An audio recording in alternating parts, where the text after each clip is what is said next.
Good morning, everyone. A very warm welcome to day 4 of STEM Management Week 2025, organized by the IEEE Student Branch and the WIE Affinity Group of Atlas Skilltech University. We are honored to welcome our international speaker for the day, Dr. Ismahane Chehab, joining us from the Nottingham Trent University, England, UK.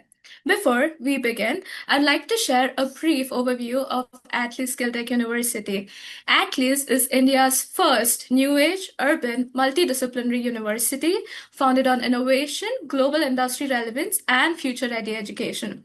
With strong pillars in technology, design, management, and creative sciences, Atlas empowers students to engage with global challenges through world class, internationally benchmarked learning experiences. As we continue through the STEM Management Week, yesterday we had an insightful session on lightweight AI for software requirements classification. Today we are delighted to have Dr. Ismahane Chehab with us, who will be speaking on a highly significant and impactful topic, cybersecurity. We would also like to express our heartfelt gratitude to our Chancellor, Dr. Indu Sahani Ma'am, Vice Chancellor, Dr. Rajan Velikar, Pro Vice Chancellor, Ms. Hina Shah, and co-founder and executive president, Mr. Siddharth Sahani, for their continued support and forward-thinking vision, which enable initiatives like STEM Week to flourish. Our sincere appreciation also goes to Dr. Shashikant Patil, sir, advisor, IEEE Maharashtra Section and Liaison, IEEE Region 10, Dr. Sarika Chauhan, Branch Counselor, IEEE Student Branch, and Dr. Suman Madan, Faculty Advisor, WIE Affinity Group, whose guidance, encouragement, and mentorship have played a key role in strengthening women in engineering activities at Atlas. We would also additionally like to acknowledge our dedicated Execom members, Ruhi Singh, WIE Chair, Bhumi Shah, WIE Vice Chair, Shruti Shinde, WIE Secretary, and Dhruvi Jain, WIE Treasurer. Their tremendous support and coordination have made today's session possible. As we celebrate International STEM Day, observed globally on 8th of November, we carry forward the spirit of innovation, scientific curiosity, and interdisciplinary learning throughout this entire week. STEM Day highlights the importance of creativity, problem solving, and engineering excellence.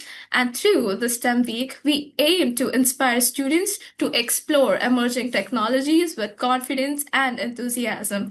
With that, let us move forward to the most important part of today's event. I now request Bhumi to kindly introduce our international speaker, Dr. Ismahane Chehab. Good morning, this is Bhumi here. It's my privilege to introduce our distinguished international speaker for today, Dr. Ismahane Chehab, Senior Lecturer, School of Science and Technology at Nottingham Trent University, England, UK. Dr. Chehab is a distinguished researcher whose work spans across artificial intelligence, machine learning, and cybersecurity. She completed her PhD at Northborough University, UK, where she developed advanced biometric based security solutions using AI and ML techniques, contributing significantly into the field of intelligent authentication systems. After completing her doctoral research, Dr. Sheb continued to contribute academically through impactful work in digital forensics, collaborating with international partners, and expanding her expertise in securities focused research. Her current interests include applied computer vision for cybersecurity, where she explores cutting edge areas such as threat detection, intelligent monitoring systems, and AI driven security solutions that can shape the future of digital safety. With her strong academic contribution, global collaborations, and expertise in applied AI for security digital environments, Dr. Shehab stands as an inspiring figure in the field of cybersecurity and intelligence systems. Today, our topic is security, cybersecurity, and AI. Ma'am, we're so honored to have you with us. The session is all yours. Thank you. Hello everyone, nice to meet you. My name is Ismahan, and thank you for the introduction. Always happy to see such enthusiastic members and students. So, as mentioned, our topic is in general. So, cybersecurity and AI in general. So I'm going to talk specifically about securing information in the age of AI. So we know that this is a very important topic now, especially with the Gen AI, and I'm very happy to speak about this at the International Day STEM at ATLAS. So for today's agenda, I kept it a bit general in case our audience is not all from computer science or cybersecurity. So first, I'll introduce what is cybersecurity, how AI is changing it, and then talk specifically about the area of data hiding in AI. Or using AI, which is something that I've worked on in terms of research, and then talk a bit about ethical implications and hopefully have time for a short Q&A session. So what is cybersecurity? So we all know, or maybe not everybody, because when you work in the field, this is obvious, but sometimes it's not so obvious. So cybersecurity refers to when you protect system, networks, and data from attacks. So this is the general meaning of what cybersecurity is. You might have heard of common threats or attacks such as phishing, ransomware, or things such as data breaches. With phishing, I would assume that a lot of us have been victim to, or at least potential victims of phishing. Say when you receive an email and then it is sent from someone that you think you know, but that you don't really know that person. So when you look closely, you realize that, oh, actually, maybe it's sent from gmail.com instead of Gmail. It was Gmail, for example. So this is one of the common things about phishing and the most common cybersecurity threats, against people. There is ransomware, which has become very common, and a lot of institutions have been victim of it. Data breaches, when cyber attackers, they steal data from a specific institution, and then they threaten them if you don't pay us, which goes hand in hand with ransomware, really. So if you don't pay us, then we will release the data, and depending on where you are in the world, that could be a big problem because of data protection laws. Again, it matters because it affects privacy, financial, safety. A lot of banks are, very, very careful about having very strong cybersecurity systems. You need to be aware that there is intellectual property, so copyrights, and it also affects national security.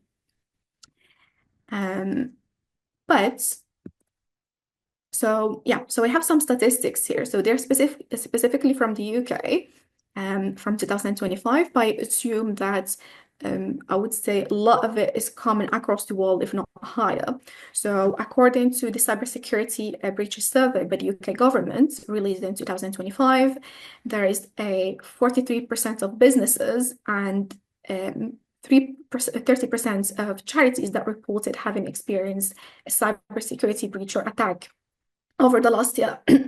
So between 2024 and 2025, which is a very, very high number, even though it's very encouraged that businesses try to have sort of cybersecurity training for their employees, but not just that, but it's very difficult to keep track of all the latest cybersecurity attacks and be able to protect your systems against them. And this is the biggest issue. Every day there is a new method that, or a new system out there, or a new software that, attackers use to attack business systems or charities. So I would suppose, and their charities, there comes universities as well. So actually, if you go to any to Google and search for lots of universities have been under attack over the last few years. And obviously, with the advances in AI specifically and in technology in general, these attacks are becoming more sophisticated. So the topic for today is how AI is impacting cybersecurity. So AI can be used in two ways, okay? It's not always the bad guy. It really is not. So we start from the bad guy side. So AI as the attacker is when AI could facilitate phishing attacks and malware automation. And I'm going to talk about this in more details. When you have an AI system that could help you, think of it this way, it can help you make your phishing attacks more sophisticated so that users and the businesses will not even be aware that this is in fact a phishing attack.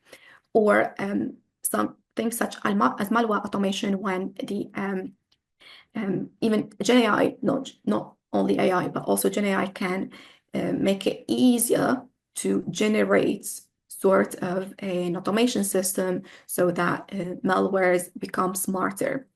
So instead of just pushing it into the system, it's going to do a lot more than just that. On the other hand, you have AI as a defender. So AI can assist you in detecting threats. It can provide predictive analytics for threats in businesses, and this is very common. So it's one of the things that is done a lot in businesses. So if there is this big business, they can analyze sector data and predict for when they could potentially be under threat or under attack, and they can prevent that. It can also assist in detecting threats, and I'll talk more about that when I start talking about data hiding. So for AI for attack, other than what I just mentioned with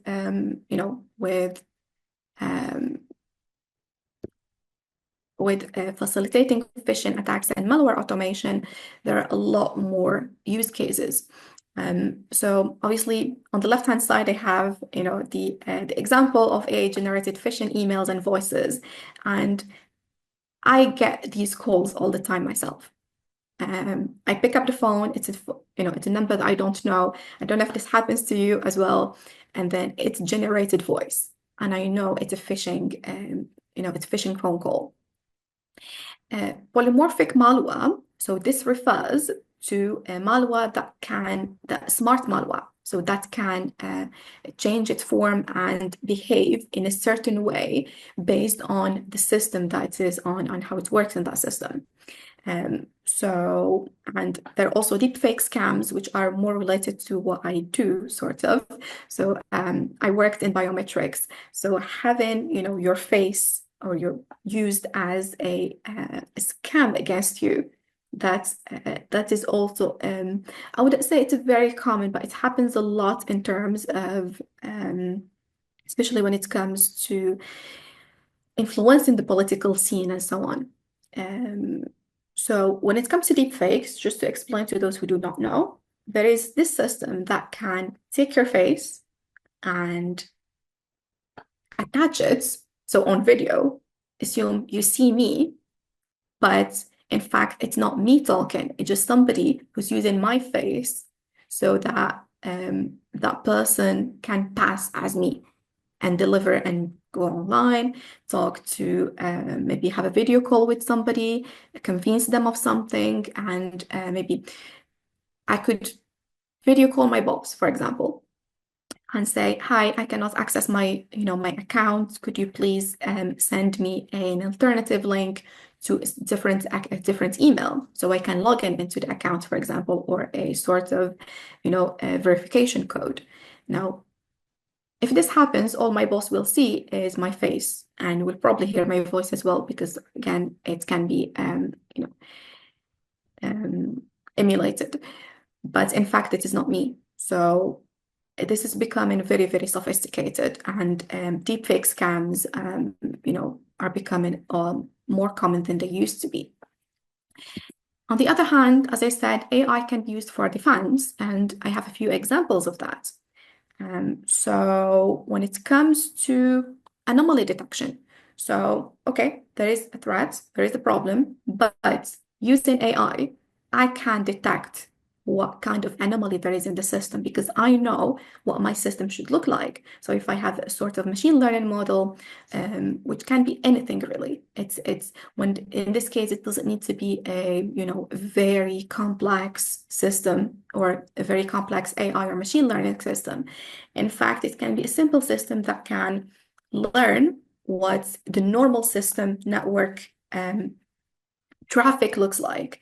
And the moment there is a small, anomaly in the traffic, then this can be detected and identified as suspicious activity, which also linked to automated incident response.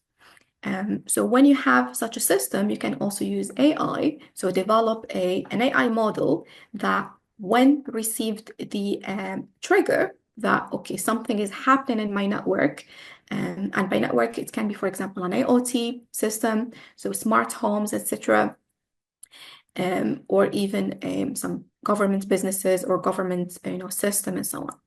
So when that happens, so when the anomaly is detected, then I can have an AI system or AI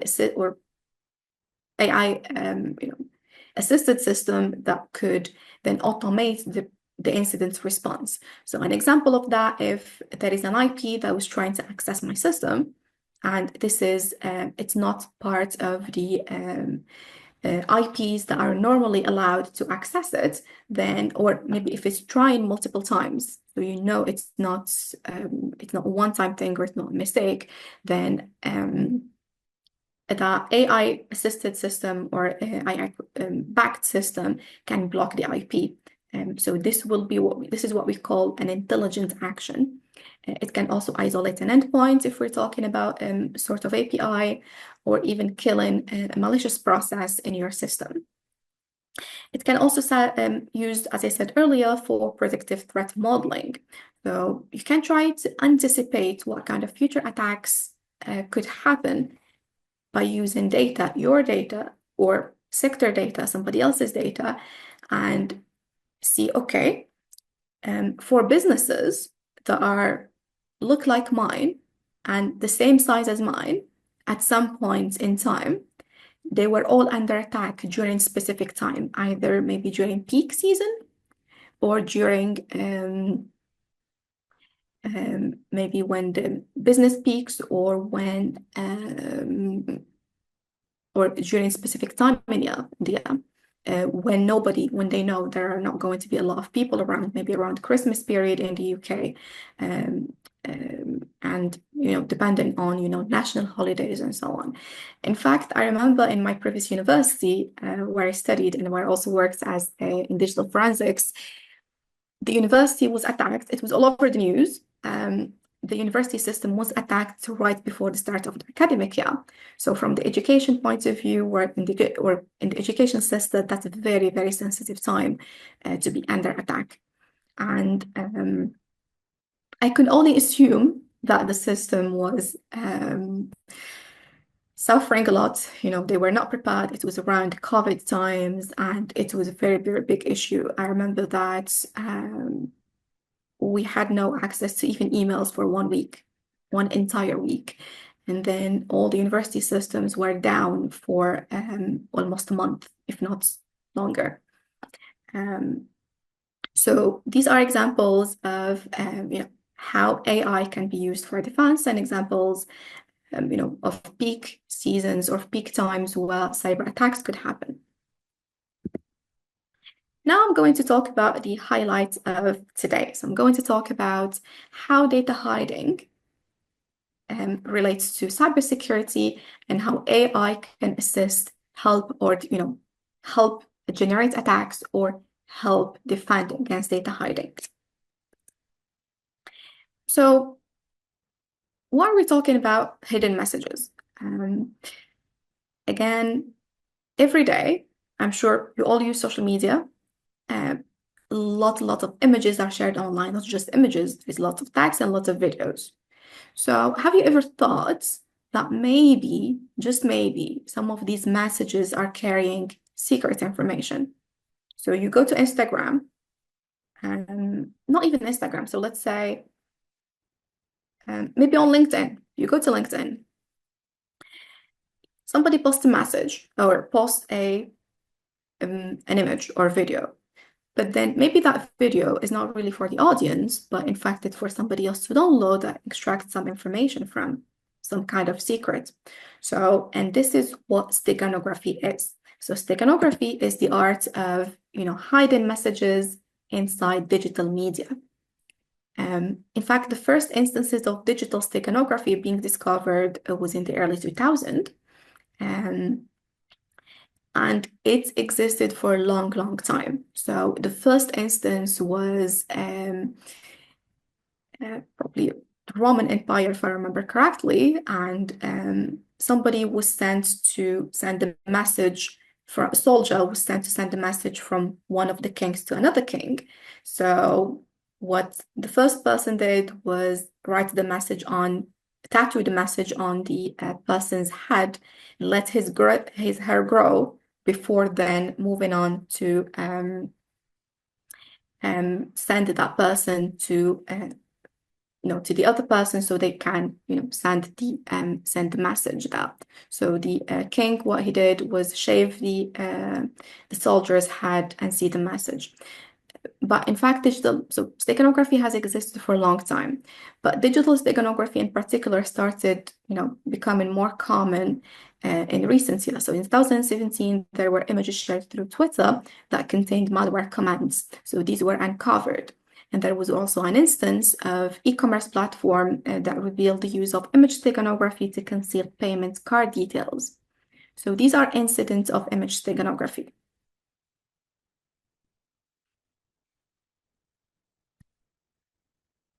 So now that we know what steganography is, again, it's important not to confuse it with cryptography. So steganography, as I said, you hide a message inside something that looks very innocent. So in fact, the person only sees the innocent digital media that you have, for example, an image or a video or a piece of text. Cryptography, on the other hand, it locks the message, so it looks locked. So the person knows there is something locked inside it. So these are two different things, okay? So it's important to know the difference between the two. So just to explain a bit how steganography works. So when the steganography process is the embedding process. So we have a carrier, for example, I've chose the video as an example. So we have my carrier video and I want to insert a message in it. Let's say I want to send some kind of secret information within my video. That can be a video or a text or an image. It can be any media really. So I'm going to put them inside using some algorithms and then generate a secret key with it and say, okay, so what I do is send the video to the person I want to send the message to separately and send the key separately. So they are not going to be sent together. And this is when steganographic video is created. The extraction process, on the other hand, is when you have the steganographic video, so the one that has the message in it, and you have a secret key, and you are going to use the key to extract the message from it. So this is how steganography works. Now, maybe you're familiar with it, maybe you're not, but this is one of the sorts of sophisticated ways to hide messages. And it can be used for good, it can be used for bad. So again, we talked about how we hide messages. Now, how are we going to detect that there is a message? For security reasons, maybe. So there is the detection of hidden messages. Steganalysis is the art of detecting hidden data or hidden messages. So it's the opposite procedure of steganography. So you have a media, an image, a video, a sort of text, and you want to determine whether there is hidden messages in it or not, let alone extract it. Extract it is an even more complex process. And again, I'm going to talk about that. So in terms of techniques, we have what we call we have specific attacks. So when you know which steganography method was used to help to hide the data, for example, we used a you use the CNN that just, extract the frames from, from the video. We hide the message using a sort of, CNN, and that's it. So we know what kind of method we used. So we investigate the embedded mechanism. We can also, as I said, investigate the embedded mechanism and any statistical changes that exist in the carrier file using that specific algorithm. So I know what kind of changes the algorithm will bring to the video. And this is important to note, in fact. So let me go back to the slide. So just so you understand the concept, so when we talk about the detection method, that becomes clearer. If I had a video and I had some messages in it, that means that I want the video to still look the same in general. So it looks to the user as if it looks the same. But there are bound to be some changes, because if the size of the video has a certain size, it looks a certain way, it has some color in it, for example, if I add more data in terms of bits maybe, then so I'm going to modify either the frames or the video or the raw video itself. Then this is bound to have some sorts of changes in the video itself or in the image itself. So it is going to look slightly different. It may look unnatural depending on how much data I'm trying to push and hide into it. And this is what is considered for stig analysis techniques. So we are analyzing normally if this video or image in general, so let's say we have a system, when we upload media to maybe YouTube, for example, then a social network is going to analyze it for some kind of specific signs that data is hidden in it. And we're not even talking about the extracting the data. It's just detecting whether there is any kind of data in it or not, in addition to obviously the video itself. And then there are blind attacks when you have no prior knowledge of the steganography method, which is the most common one. In cybersecurity, and then obviously in research, we do it the other way around. So when we do in research, I know which kind of attack I need to try and use to break an algorithm. But in real life and in the real world examples, I know that blind attacks is what is going to happen. So I don't know what kind of stig analysis technique has been used. So I'm just doing some sort of blind attacks. So I'm going to statistically test for steganography, fingerprints, and so on. So this is where AI comes in. So AI can help you efficiently hide data in images and videos, and even in text.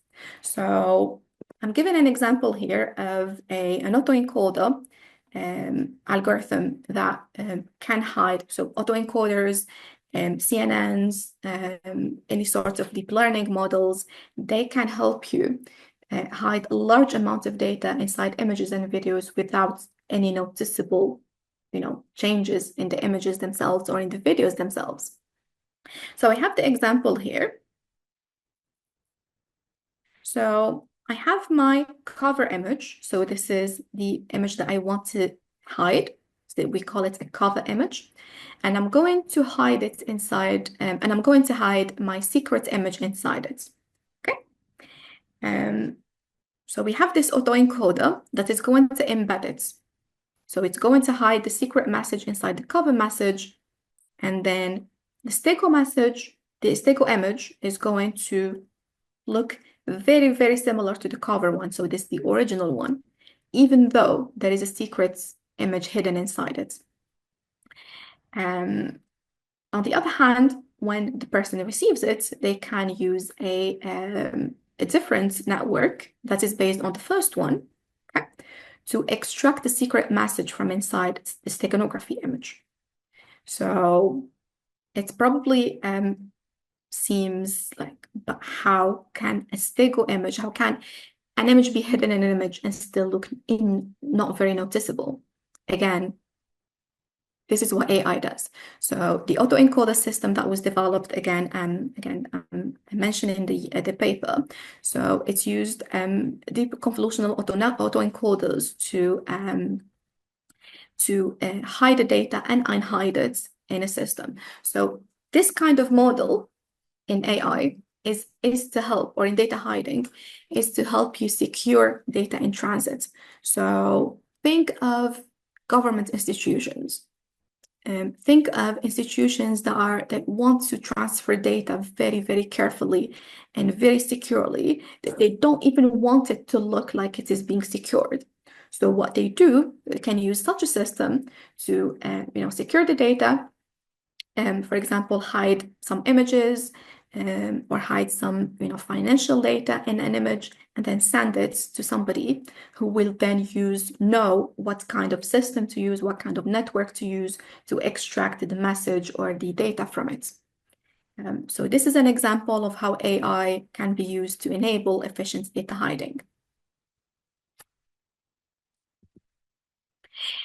GenAI, obviously, at the start of the last couple of years, has transformed how steganography works. And in fact, there are models that transform a secret message to a generated image. It's not even trying to hide, something in an existing image. It just uses, for example, GANs, so generative adversarial networks, to hide a secret message inside a generated image. So I'm going to generate an image from scratch that is in itself is a secret message or has a secret text in it. So these models are trained to learn how the real distribution of real images works, and then generate very visually similar stego images, so images that embed the secret data in them.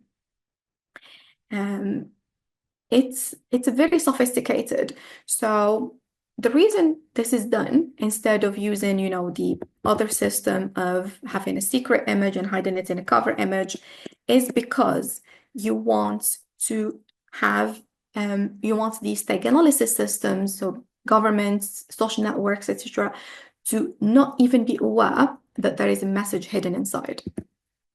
So stick analysis, so this is a very stick analysis resistant system, because the existing systems cannot detect changes, because in fact there were no changes. This is the image. This is the original image. It just comes with the message inside it from the start. So it is generated with that. And we know that now, social media is flooded with these kind of images. Wherever we go, we have a lot of generated images, and we don't know how many of these are, images that are innocent, generated by people, and how many of them are there for cyber attacks. So it's a very sophisticated sort of systems.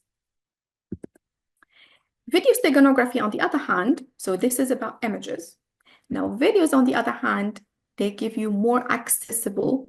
They are more accessible. So if somebody uploads a video, will you really think that there is something hidden in it? Probably not. So in fact, videos can hide larger amounts of data. And we're not even talking about generated videos. We're just talking about normal videos. So if you're familiar with videos, you would know that they are moving stream. So abnormalities may go unnoticed. So I have a small example here. Let me try and play this.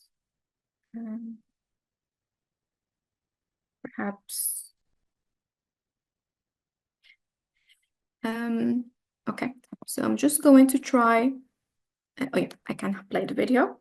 So as you see the video, this is not the, what actual video looks like. So these things that you see on screen are what represents the video, the moving stream of the video.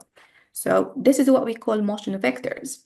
And in fact, this is what is used in videos in the most sophisticated algorithms to hide data. Now you would think how?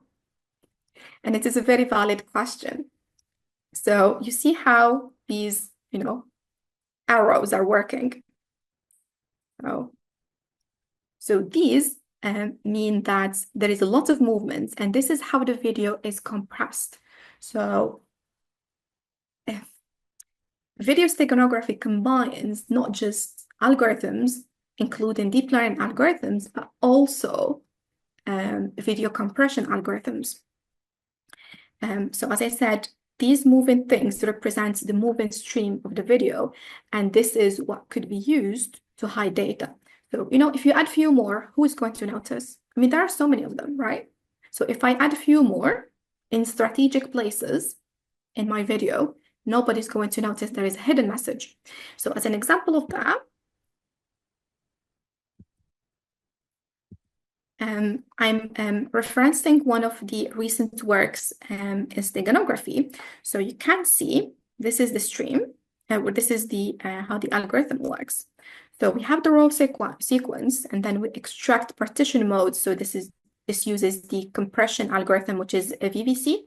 So in MP4 videos, just short background or small background, in MP4 videos, they are compressed or created from raw videos using several compression codecs.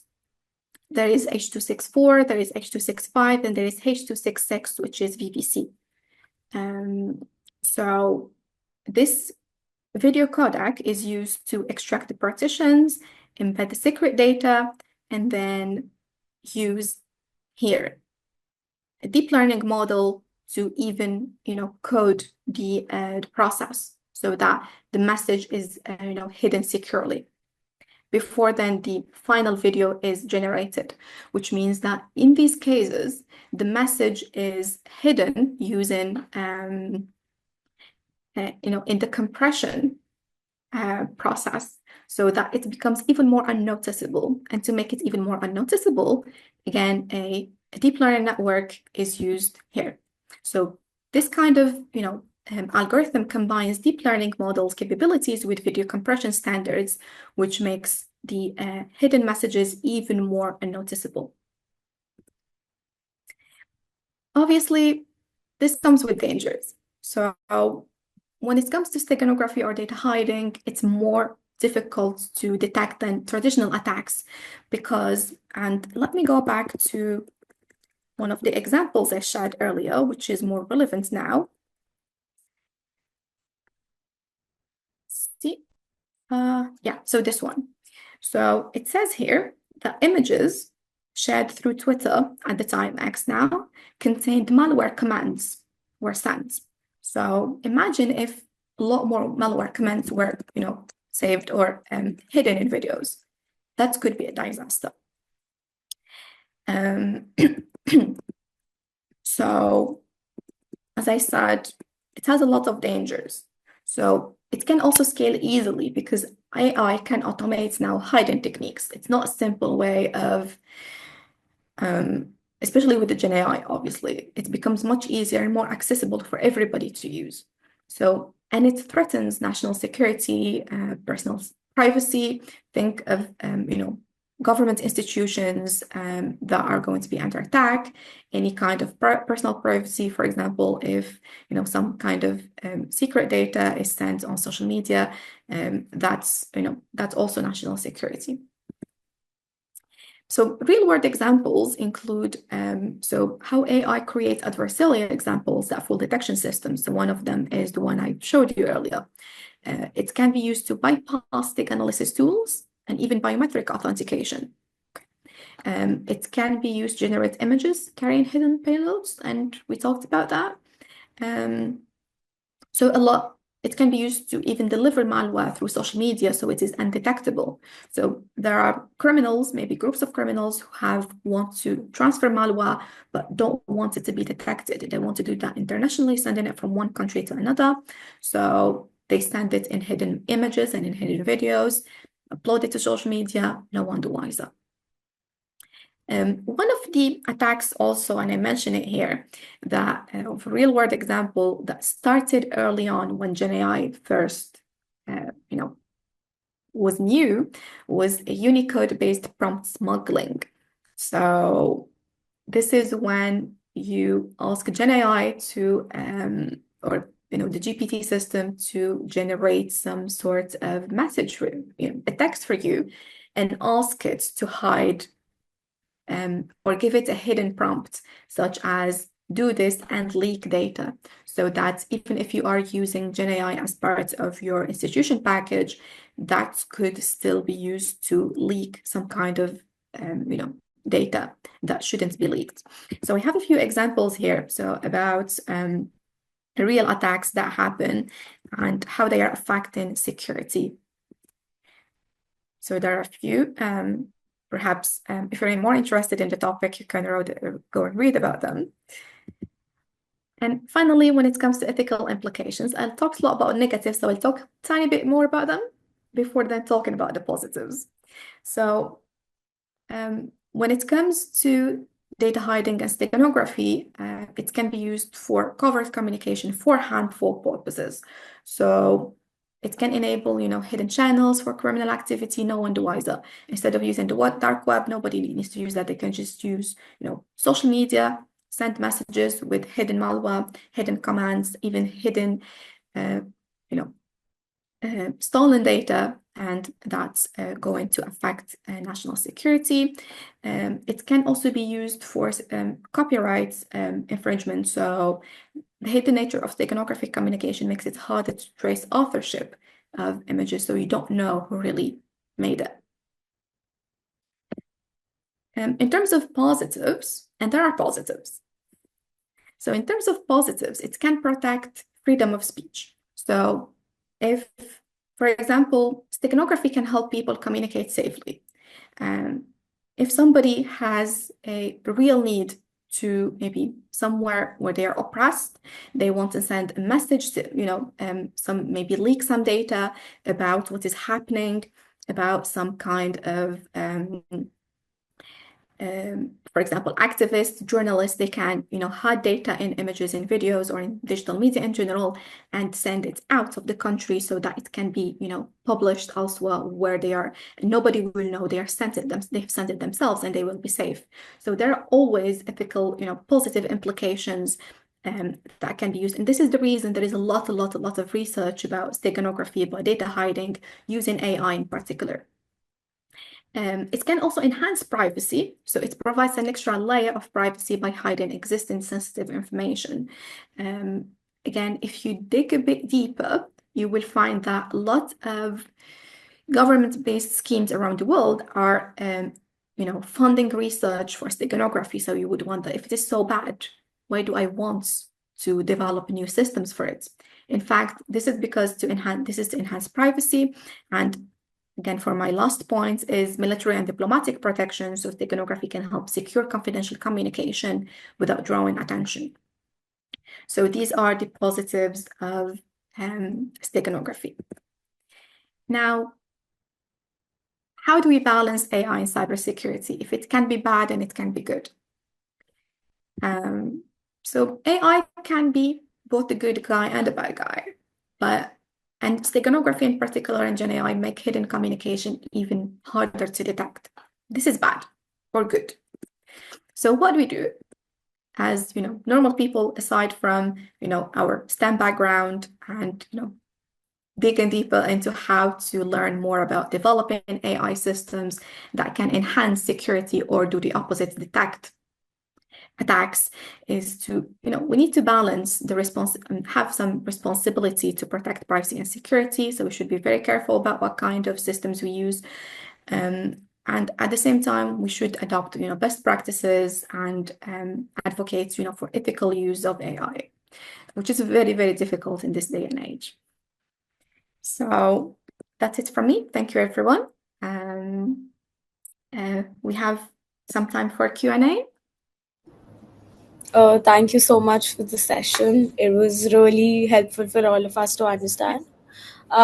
If it's possible, could you please share the presentation so we could have more insights on it later? Yeah, of course. I share it with I share it with you.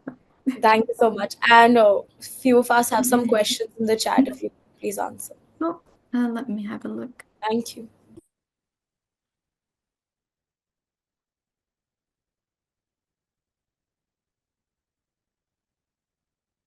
Ma'am, I'll read one of the questions. Yeah, so I can see it says, could you share an example of real cybersecurity attack from recent times? So I've given an example here. So there are a few news items around, and I've shared, again, I'll share the slides so you can have a look at them. So let's go back. So there are a few here. If we read through them, I did not read through them because, I thought, that Yeah, would yeah, take get that. time. I think But that was before you shared the slide. yeah, that's fine. So it says here is how LLMs filter hidden commands and protect against manipulation. So this is where AI is used as the good guy. So it can see what can filter hidden commands and protect against manipulation. There is also another example of how AI and steganography is being used in Australia. Obviously, a lot of businesses and obviously governments, they don't really want to share that, how that much, detail about it. So it's very difficult, but this is why I said, a lot of government-based funding schemes are there to help with detection of attacks with steganography and cybersecurity in general. So this is because these attacks happen, but obviously they wouldn't say we're under attack of this and specific system. The last example is using secret messages in AI-generated media. So this is the most common bits recently. So again, it is difficult to detect. Ma'am, one more question. Like, as deepfakes are becoming like very distinct from reality, like we can't distinguish them very easily. So, how can we as a society build and maintain a reliable framework so that the digital trust and shared reality can be seen without relying solely just on, human detection skills, like maybe through models or AI, if you could say? So you mean how you can do it without AI? How That you would can do it with AI, because just by human eye or ear, it's very well, we cannot just differentiate them That's nowadays. true. How do It we is impossible. It is impossible exactly? to Yeah. differentiate. So, in fact, there are a lot of what we call stig analysis systems.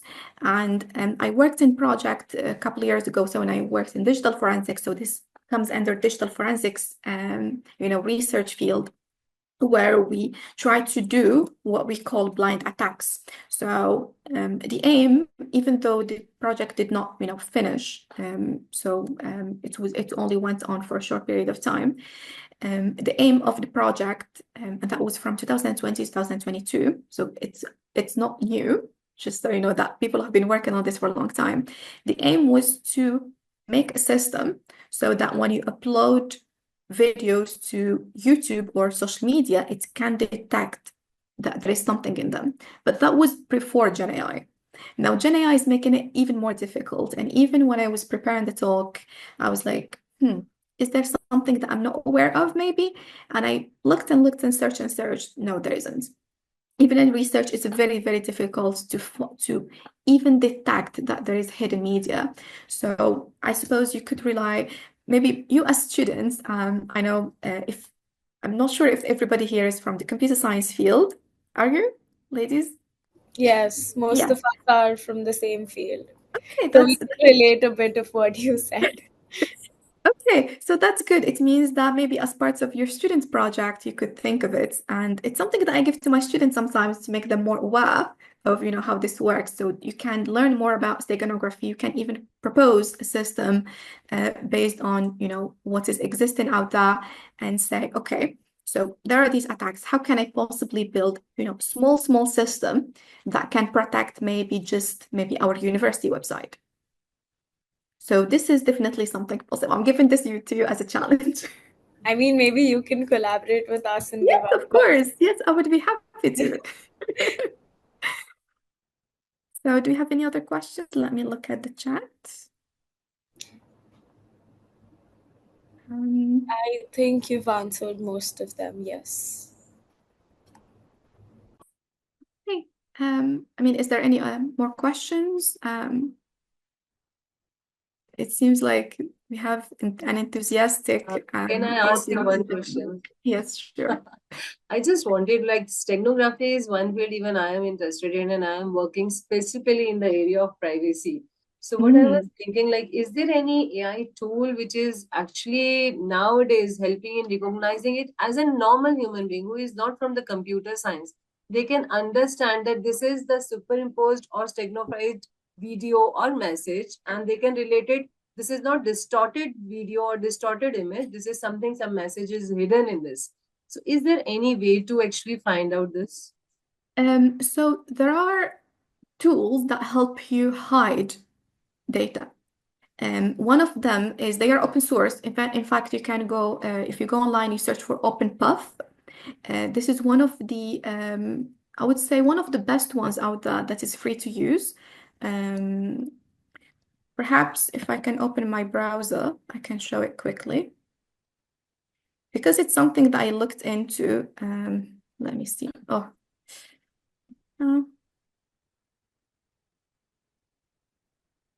Let me just open my browser quickly, and Sure. I'll show you the tool so you can have a look at it. This is something which is very interesting.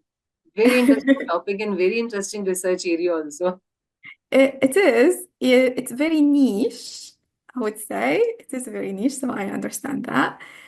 But I always like talking about it. I feel that it's not something that people know about a lot, so it's always good to talk about. So this is one of the tools that is used to embed data.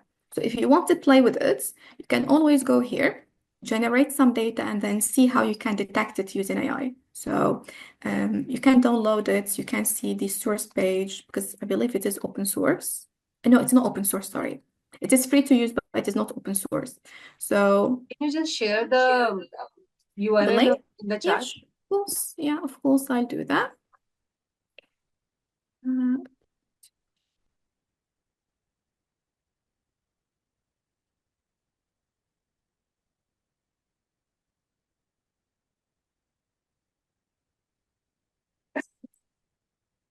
So I sent it in the chat. So obviously everyone can experiment with it, see how to generate hidden data. Now for detection, there are systems, but I don't recommend that you use them because they tend to be a bit shady, if that makes sense. And because I remember some of my students tried to use them, like, no, don't go there, don't use them. They are a bit, not very, trustworthy. If you go to that website, it might tell you, I'm trying to detect data, but in fact, it will steal your data. So don't do that.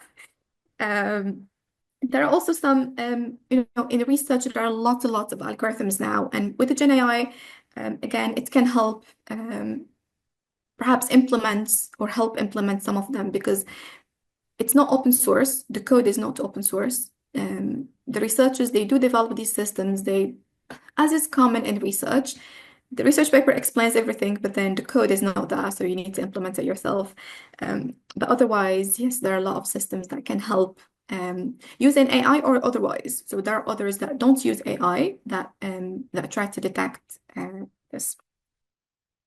Ma, and another question which I had, with attackers these days now using, as you mentioned, generative artificial intelligence to generate highly realistic synthetic media, how should organizations, as you said, it might be medical field, might be education field, with one of the cases you mentioned from your university itself, how should these organizations rethink their trust or their verification systems? How can they protect it?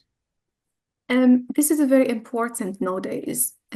These attacks are becoming very common, so it's very important that organization, and they are aware of it. In fact, if you go to job adverts, you will find a lot of cyber analysts, cyber security experts, positions that are being advertised.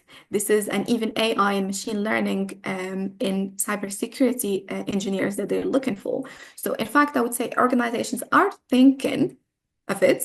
Perhaps in their system, they are blocking image upload. Perhaps they are blocking access to external emails. I know in highly secure buildings, banks and such, they are not allowed to access any certain external website. So they are filtered based on what they do, what kind of script they are running in the background. So perhaps organizations are also thinking I'm thinking they are also restricting perhaps any kind of generated content from being shared in their emails and so on. So I would say it goes beyond what is needed within. If it's for security, for banks, for financial data, for health data, it's really important that you put safety first. And this gives you, guys, more opportunity for jobs. So it's perfect. I think we're done with the questions. Thank you so much. Yeah, thank you so much. Thank you for having me. Happy to be here.